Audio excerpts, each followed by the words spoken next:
Hello అండి, అందరూ బాగున్నారా? ఈరోజు మనం ఏం చేసుకుందాం? చిన్న స్వీట్ చేసుకుందాం అండి. బ్రెడ్ తోటి 2 నిమిషాల్లో చేసేసుకున్నారండి. స్టవ్ వెలిగించేసుకుని గిన్నె పెట్టేసుకుని ముందు పాలు కాసేసుకుందాం అండి. ఇదిగోనండి, పాలు పోసేసుకోండి. ఒక ప్యాకెట్ పాలు మరిగే లోపలండి కొంచెం జీడిపప్పు, కొంచెం బాదం పప్పు మిక్సీ పట్టేసుకుందామండి. ఇదిగోనండి, ఇలా మిక్సీ అయితే చాలండి. కొంచెం పొలుగ్గా ఉన్న బాగుంటుంది స్వీటు. ఇదిగోనండి, 4 బ్రెడ్ స్లైసెస్ తీసుకున్నానండి, చాలు. ఇదిగోనండి, బాగా పాలు మరగబెట్టుకోండి.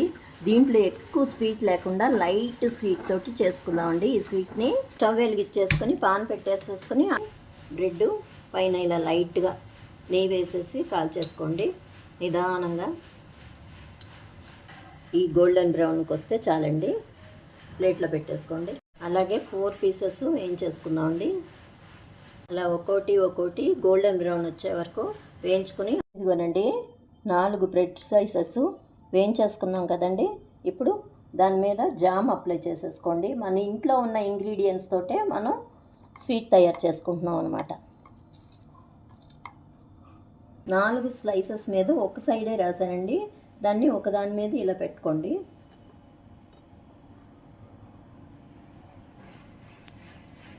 ఇదిగో 4 పీసెస్ కింద కట్ చేసుకుందాం. స్లైసెస్ వేయించుకున్నాం కదండి, బ్రెడ్ స్లైసెస్ దాంట్లోనే ఇలా పెట్టేసుకోండి. ఒక్కొక్కటి పెట్టేసినాయండి. ఇప్పుడు కొంచెం 2 టేబుల్ స్పూన్ పంచదార వేసుకుందామండి. చాలండి, బాగా కలిపేసుకుందామండి. దీంట్లో కొంచెం ఫుడ్ కలర్ యాడ్ చేసుకుందామండి.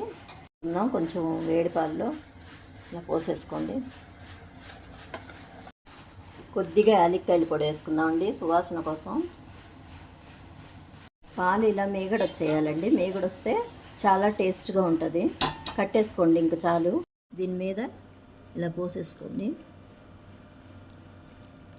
ఇదిగోనండి, మనం బాదం పప్పు, జీడిపప్పు మిక్సీ పట్టుకున్నాం కదండి, ఆ పొడి ఇలా వేసేసుకోండి. పిల్లలకి చాలా చాలా మంచి డెజర్ట్ అండి ఇది.